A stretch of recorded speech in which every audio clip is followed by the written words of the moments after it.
Welcome to the Sellernomics podcast, sharing valuable tips and information in the Amazon and e-commerce space. Each week, we deliver the best interviews with some of the top Amazon personalities in the industry to help you grow your business. Today's episode is brought to you by GETIDA, the global leader in FBA auditing and reimbursements. And now, here is your host, Rob Stanley.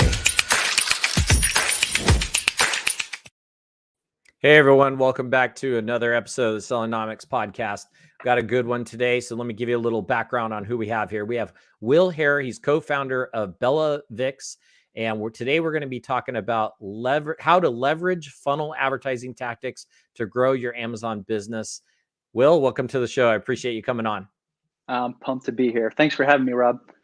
Yeah, we got a lot of good stuff. So I mean, when funnels, everybody hears a lot about funnels. So you sent over some great questions because you're a lot deeper into the funnels than I am, and I really appreciate you sending those over. And hey, everybody out there who's listening, be sure if you have any questions you want to ask, be sure to put it down in the comment section. We'll answer them as we go. But Will, why don't you just kind of start off? Let's go a little bit of a high overview before we kind of dive deep into some of these funnels.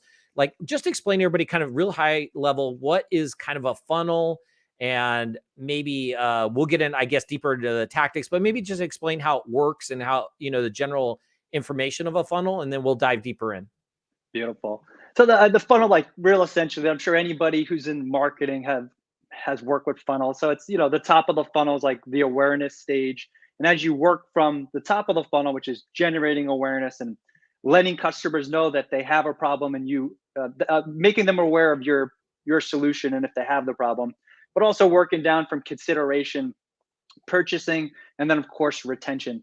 And a big aspect of Amazon that I think a lot of sellers miss is the full funnel. So a lot of times, what you'll typically hear is why would I try to scavenge sales from my website, or I'm really tough on ACOS. ACOS is what I measure profitability on when I do advertising. And what we've learned as we've worked with different brands and clients is, what KPIs we should be looking at and how we should target these different aspects of the funnel in order to build long-term sustainable growth. And, we measure this several ways, and we'll kind of dive a little deeper. But specifically on Amazon, we have a few tools at our disposal that will allow us to kind of do this full funnel marketing, to bring somebody essentially off the street who doesn't even know that your products exist, and then bringing them through the entire funnel, turning them into an ambassador who somebody's gonna love your brand and shout out about it. So the strategies we'll talk about today is how do you use advertising, and how do you use the tools that Amazon provides to do this full funnel targeting methodology in order to bring long-term growth.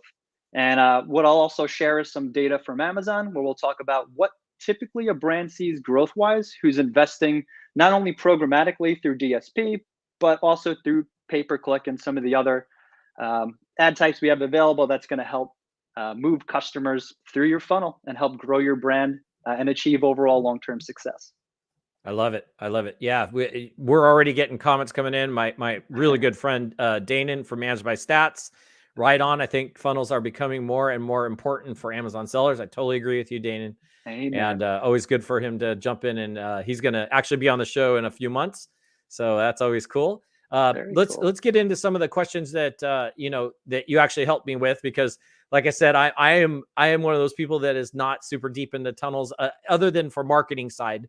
I understand those, but why don't you just kind of explain each of the phases of funnel? I mean, we don't need to go too deep, just kind of go high level of each of the phases of a funnel and just kind of step people through that. You got it. So I'll start with the top. So the first phase, or the top of the funnel, is going to be your brand awareness. So can't see it, don't know I have the problem. And the different methodologies is obviously, we're talking, if you're trying to attract somebody top of the funnel, it's just awareness. How do I get in front of them when they're, going through their normal digital consumption, when they're on their phones, when they're on their iPads, when they're at work, when they're anywhere else where they're, wasting time essentially. And it's our ability to kind of expose our brand through them. The next is the increased consideration. So we're still top of the funnel, but at this point, we did some brand awareness, let's just say, and somebody's like, hey, I have this problem. I think I might need this solution. So then now they go, don't think of it. So now we're increasing consideration. So they may be aware that they have this problem now, but they're not aware of your brand.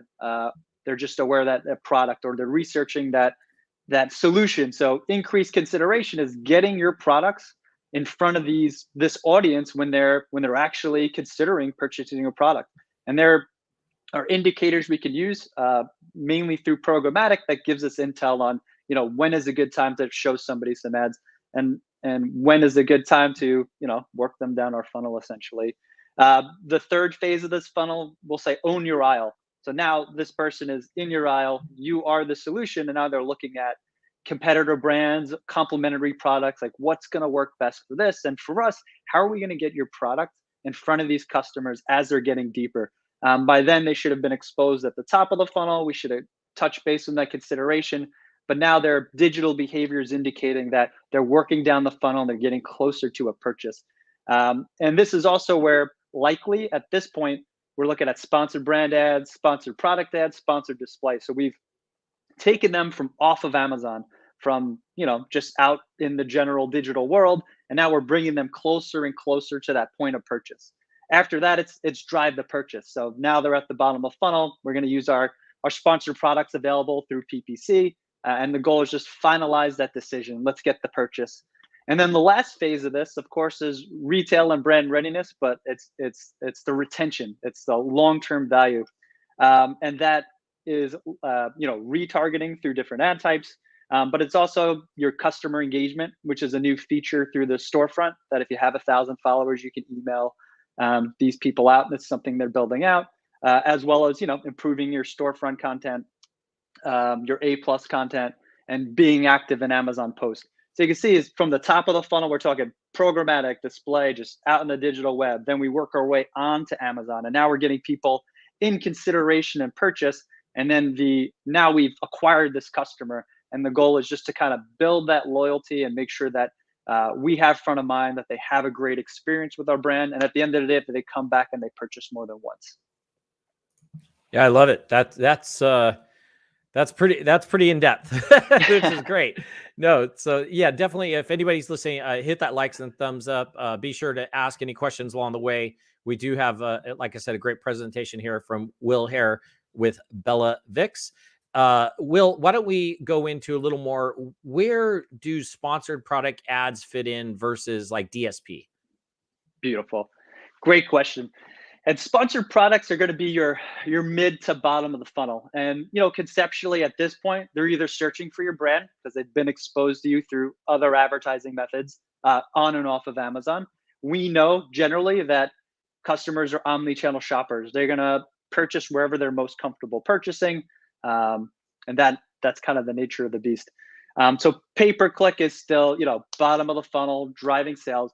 Sponsored display is something that they rolled out. And when I refer to display, I'm talking about DSP. There are limitations to the sponsored display ad type, and its limitations on the platform, which is why programmatic has an advantage. But it is effective when you're kind of getting to the bottom of the funnel, leveraging retargeting or even competitor products, but trying to own that bottom of the funnel. And then where does programmatic come in? It comes in actually through the entire customer journey, and obviously it has the ability to do the full top of the funnel. But what I will say, just to kind of clear it up, it's programmatic is a media based, so it's impression based type of model in their advertising. So that being said, generally, and it's also a last click attribution method. So when we talk about leveraging programmatic and when that comes in, it also comes down to like what your KPIs are as a business, and also shifting a little bit of what KPIs we should be focusing on at each phase of the funnel. But if I'm looking at an account overall, and we do this at Bellamix when we work with our clients, is we try to shift our focus over to tacos and total sales growth, and being able to do that will allow us kind of to know how high up on the funnel can we target in order to build this awareness. And also, where does your product fit in terms of maturity in the market to know, is programmatic a good fit at this time, or do we need to optimize your listings and get your everything in place where the listings retail ready before we start going top of the funnel and driving traffic? Because nothing's worse than driving people to a listing that isn't good quality and isn't a good representation of the brand. Absolutely. So we're gonna do a little acronym here. We're gonna go over all the acronyms we're gonna cover, because I have to say there's a few in here, Will, I'm not too familiar with. So we're gonna take a quick break for just quick 10-second break. Right after the break, we're gonna come back. We're gonna talk about some of these acronyms, and we got tons more in-depth questions regarding funnel advertising tactics to grow your Amazon business. Hang in there. We'll be right back. Today's episode is brought to you by GETIDA, the global leader in FBA auditing and reimbursements. Get $400 in free FBA reimbursements at GETIDA.com/Sellernomics. Yeah, so be sure to head over to GETIDA.com/Sellernomics. Get your first $400 in FBA reimbursements for free. There's no cost, nothing to apply and to get going. It's a pay per performance. Only when we recover money for you, we take a small percentage. So I've got Will Haire here from Bellamix, and we're talking about advertising tactics to grow your Amazon business, obviously with funnels. Acronyms. Let's go over some of these acronyms just so we can set everybody up. I'm sure there's going to be some brand new people listening that are just kind of getting into Amazon. Tacos. Tell them what you mean by tacos. I love tacos. Tuesdays are always great. No, just kidding. Whole different kind of tacos. This one I do know, but Will, tell everybody what tacos stands for. Absolutely. And I apologize for acronyms. I'm so much in this space. Right. Sometimes I forget that not everybody speaks Amazonian. Tacos is your total advertising cost of sale, which is your total spend divided by your total sales. Perfect. Okay, this one I've not heard of. Tofu. I eat a lot of tofu, but TOFU, what does that stand for? What I never noticed is a lot of this is kind of food related. So hey, it is right. Tacos this is and close tofu. to lunchtime, right? So tofu is top of funnel. Mofu is middle of funnel, and bofu is bottom of funnel. Bottom of funnel. All right, it's just cool. To save character space, really. That makes sense. I just had never heard tofu, mofu, and bofu. All right, cool. Hey, I learned something today. That's awesome. So I'm assuming those are all related sort of like KPIs, right? Yeah. First of all, tell everybody what KPI is, and then also what KPIs are most important when it comes to tofu, mofu, and bofu, the top, middle, and bottom of the funnel regarding for KPIs. So go ahead. Beautiful. KPIs, key performance indicators. So these are kind of the metrics we're using to gauge effectiveness. So talking about top of funnel and building awareness, the KPIs we look at are obviously going to be a lot different than the bottom of the funnel, which is sales driven pretty much. So what we're looking at is reach, unique reach. So how many unique customers we're bringing to your page, average frequency. So how often is somebody exposed to our ads, share of voice, brand lift, and detailed page views. And when we're looking at the top of the funnel and the building of awareness, we're likely leveraging OTT. So we're taking advantage of video content. We're trying to be as relevant as possible. And the other side of that is all these metrics, they lead into each other and they build on each other. But if there was one key metric for build awareness is detailed page views. And what this indicates is that when I'm targeting somebody top of funnel, as I build audiences using the different tools Amazon gives us, I'm able to know, okay, how relevant is my product and my messaging to this person at the top of the funnel. And when you're, a pro tip, if you're doing top of the funnel advertising, you don't want to do the responsive e-commerce ads that are the generic ads that you see in display that Square, it has your product that's scraped directly from Amazon. They take the reviews and stuff, and it's great. It works much better middle to bottom of the funnel. But top of the funnel, you should be considering custom images, custom messaging. This way that you're trying to figure out what resonates with this customer as they're discovering, the problem that you have the solution for. And what's great, there's another tool inside of Amazon that's the overlap report. And the overlap report through DSP gives us the ability to look at your products and the audiences around a product and kind of figure out where certain demographic information, certain qualities and how they spend their free time, in-market behavior. All of these attributes help us build and test these different audiences so that we can get a better understanding of who your consumer is and what triggers we can put in place in order to get them, introduce them to our product, and of course, work them down the funnel. So that's totally top of funnel, and that's build awareness. And those are the KPIs. And when I talk about now increased consideration, so we're still top of funnel, but we're going to go a little lower. I would say we're not quite mid funnel yet. And the KPIs we'll be looking at is completed views. So this is that they see, generally it's 70% of the ad. So they viewed the ad for whatever device or however they're exposed to it. Clicks and site visits, so that the ad was engaged and they ended up on our product detail page or storefront or wherever we're driving that traffic to. Detail page views, top of the funnel. That's a big KPI we use for relevancy and effectiveness. Engagement, which is, are they engaging our ads? Are we getting exposure? And last but not least, when we do get sales, cost per acquisition is something that we always look at, so we know how much it costs for us to acquire a customer at all phases of the game, essentially. The next, now we're officially MOFU. We're in the middle of the funnel now. And now we're I came up with a new one, Will. We're going to have to call it L Tofu, lower top of the funnel. Yeah, because there's quite a bit in there. I mean, you were saying it's not quite top, but it's not quite middle. But not to jump in there, but go ahead with middle of the funnel. MOFU, yep. Go ahead. And it's a great acronym, and when it's official, I can get royalties from it. I'll be sure to push them back at you. You got to start using it first. All right. Middle of the funnel. Let's go ahead. So middle of the funnel, now we're getting a little more simple. So now it's less about impressions and engagement. At this point, we want to own the aisle. We want people to click our ads, and we want to make money. So what does this look like? Detailed page views, engagement, cost per acquisition. And what we're trying to do, obviously, is just get in front of these customers now that we've worked them this far down the funnel and say, hey, we're the best option, buy our product, essentially. And finally, driving purchase. So what are the KPIs for that? Return on ad spend, return on investment, sales, total ACOs. We have the metrics we like to use, but we work with a lot of different brands that have different limitations.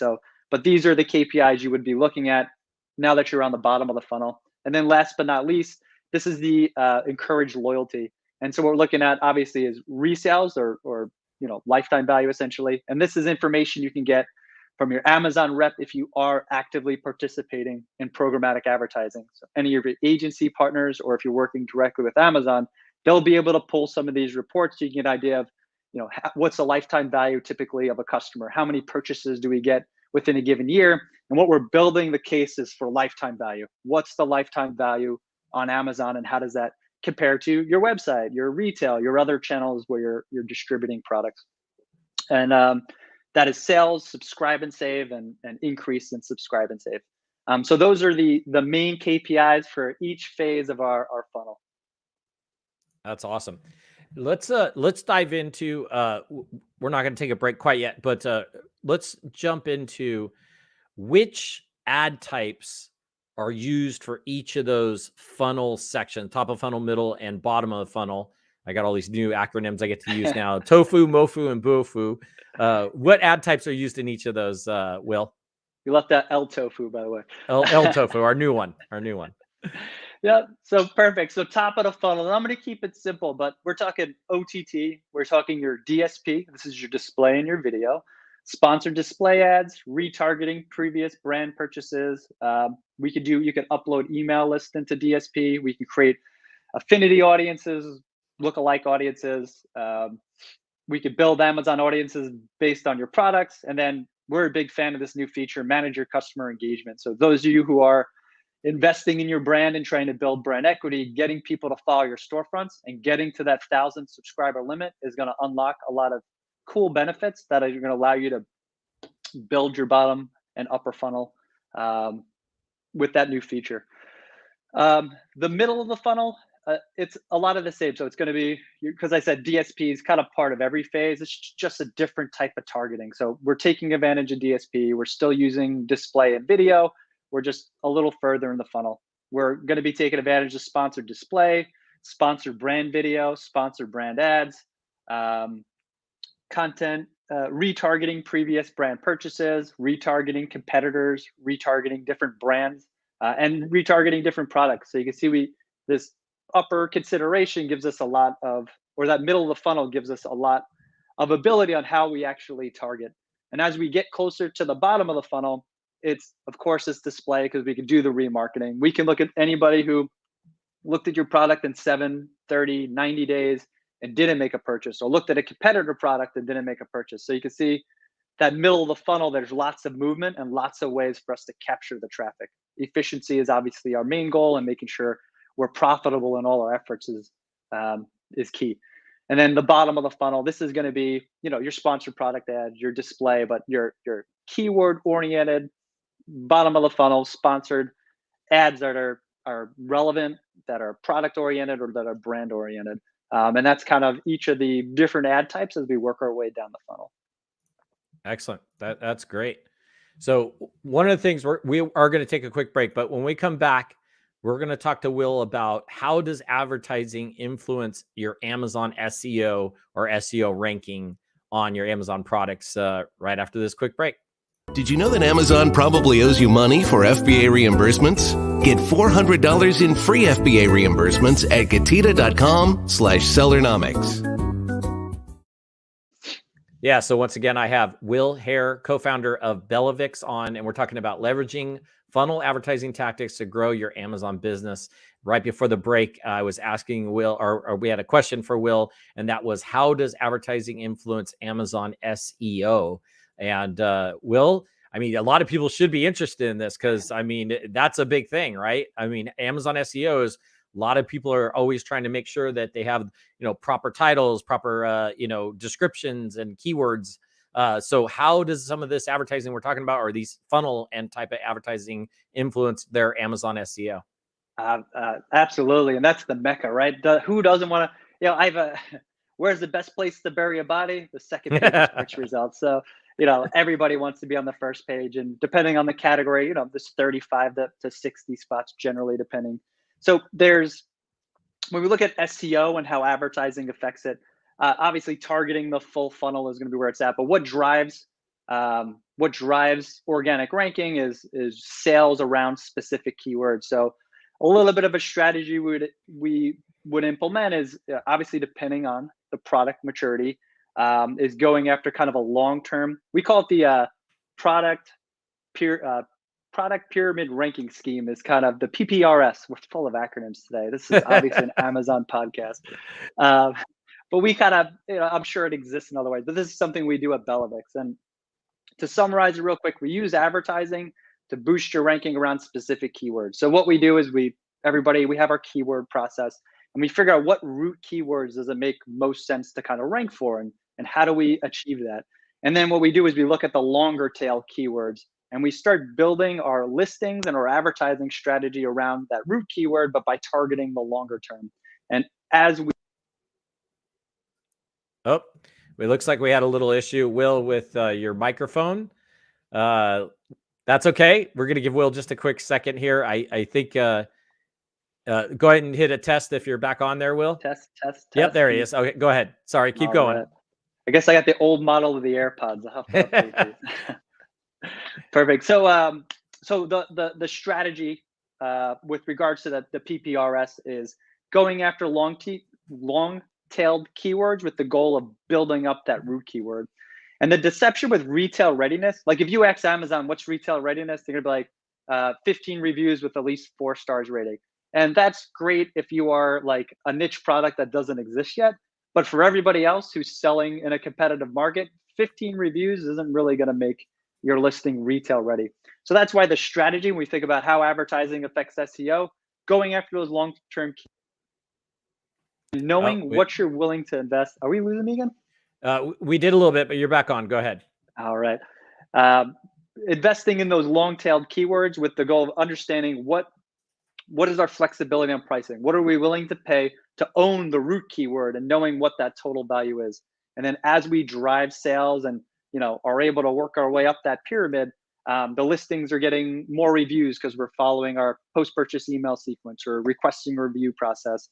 We're using advertising to retarget these audiences. Somebody who purchase from us, maybe we're introducing complementary products, whether it's through the post-purchase email sequence or it's through programmatic advertising. And the goal obviously is to just introduce a lot of traffic around very specific relevant keywords, get the conversions on those keywords to train Amazon's A9 algorithm that this is relevant and I will get sales on this. And then obviously increasing your ranking and then one day achieving category dominance, which is what we're all after. Well, I'm glad you brought that up. So let's talk a little bit about category dominance. So what does it mean to have category dominance? So maybe give us a little idea of what that means, and then how do you kind of measure if you got category dominance based off of what you have seen? Very cool. Yep. So category dominance is your ability to own share of voice around very specific, relevant keywords for your specific category. Excuse me. Obviously, the more broader the category, the tougher this is. Selling a beauty product, general skin anti-aging, for example, that's pretty broad. There's lots of different anti-agings, but having something very specific, whether it's a collagen or a very specific ingredient, obviously helps with the relevancy side of that, and will help grow your brand. So when we think about category dominance, we're thinking, how do I own, and earlier on, how do I own my niche, my subcategory? How do I own share of voice? How do I show up, sponsor brands, sponsor products organically throughout the page, and obviously how do I stay front of mind? So that's category dominance, is when you own that feel and you own the presence around a subcategory, and it's not easily achieved, but that's kind of what we're working towards, so that you could get all the sales or as much of the sales that you could possibly can for your specific category. That's great. That I was not aware of that, so that is some good information. So go ahead, Will. If I missed something, please let me know. I was trying to get through all the questions, everything, and we did a great job at it. I have a few questions for you that I kind of was curious about. If I could chime in with the go ahead. measurements. Go ahead. Sorry, I left it out from your last question. Go for it. Real quick, Amazon has a new feature called the brand metric, which is through your advertising console, and it gives us the ability to measure your brand lift. So they have the different phases based on your subcategory. Amazon populates the subcategory based on your catalog, and we use that tool to measure our effectiveness. So it gives us a couple features, and I could talk all day about this tool. It's fantastic. But we have the ability to know not only what's the median, so what's our average, impressions, what's our brand lift, what's the brand searches, and a brand lift report is something your Amazon rep can generate for you, which is separate. But we have all that, but then we also have the top 10%. So depending on the size of your brand, we know what it takes to achieve category dominance, and we'll know by what they're investing, what the detailed page views, and what the sales velocity looks like through the brand metrics dashboard, essentially. And that's how we measure our lift. Generally, it's a week behind, like everything in advertising, but it's really useful data. And what's great is Amazon's giving us more tools to measure lifetime value, brand lift. Why do you invest in programmatic? Why is upper funnel important? How does it lead to long-term growth? Brand metrics is finally the tool that they put in place to kind of help tell that story and help justify it with data. So didn't mean to cut you off, Rob. I just thought that was important. I didn't want to leave it out. No, that's perfect. Jack, we'll get to your question in just a second. I had one I wanted to ask. So Will, when it comes to funnels, is there any additional considerations outside of advertising that people should know about or think about? Yeah, I mean, it comes down to where you are as a brand. So yes, obviously Amazon has a brand referral program. That's probably going to go away eventually. But obviously driving off Amazon traffic, whether it's through your social media, search, or anywhere else, are great ways to kind of build your funnel. It's probably something, I can't tell you how many conversations I have where they're like, Amazon steals traffic from our website. And generally that's not true. They work together. Your customer is going to shop where they shop. So your ability to put a certain budget aside to drive traffic, that's an advantage that your competitors are likely not doing. So we talk about category dominance. We're talking about full funnel. These are different ways that you can leverage, some of these off Amazon tactics to kind of drive growth for your brand. And then outside of that, outside of the general advertising, your email list, and then a lot of that stuff can be taken through the display through DSP, and we could build audiences around it, so on and so forth. But I think those are the main, the main driver. I mainly talked about what's on Amazon, but there is opportunities off of Amazon. It comes down to, what's your priority? How important is Amazon to your, your overall marketing strategy for your brand and your product? And then obviously, pull the levers where you can. Yeah. So let's go to Jack had a question. It's kind of long, but it's a good question. I just got done reading it. So, question obviously for the end. Is there a practical philosophy or approach you recommend for acceptable advertising spend at all levels to acquire a new customer versus projected lifetime customer value? Would love to hear your insight. Beautiful. Good question. So it's category specific. I will say generally, when I talk about tacos, your total advertising cost of sale, what's your profitability? Generally, most brands will tell us keep it under 20%. And it seems to be pretty category agnostic. We're getting a lot of that, keep it below 20%, which is great. It gives you plenty to work with. When you talk about customer acquisition, I think it's important we monitor our cost per acquisition. So understanding how much it costs for us to acquire a customer. So that being said, I'm not sure how I could recommend a specific budget.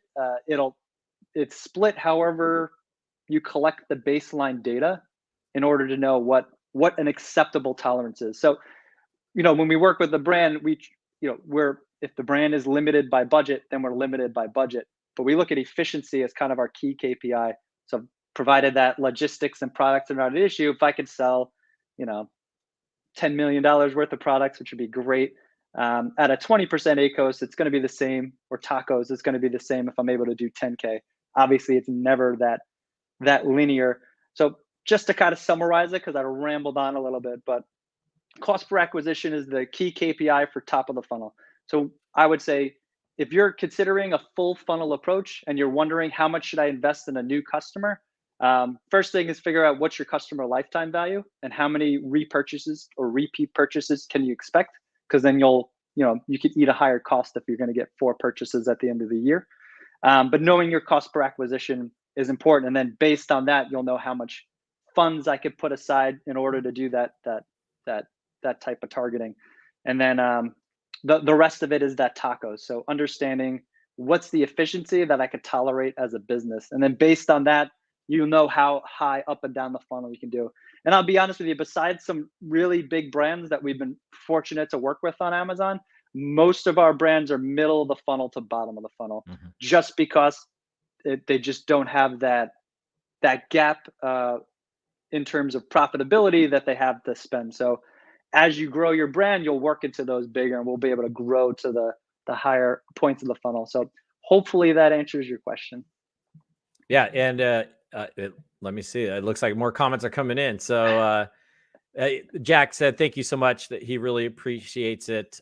Yeah, thanks. Hey, Jack, thanks for listening and tuning in. We appreciate you being on. Very welcome, Jack. I got a bit of information. So Will, I'd like to hear a little more about Bellamix as far as what kind of service you guys offer, but I'd like to kind of start it off with Bellamix. How'd you come up with the name? Is that an acronym? And then why don't you tell us a bit about what you guys do and what kind of services you offer? Absolutely. So Bellamix is actually named after my daughter, Bella. I'm Italian, so beautiful, and Victoria. Cut it short because Vic sounds way better, and I was able to get the .com, so that definitely influenced our brand name. And Bellamix, thank you.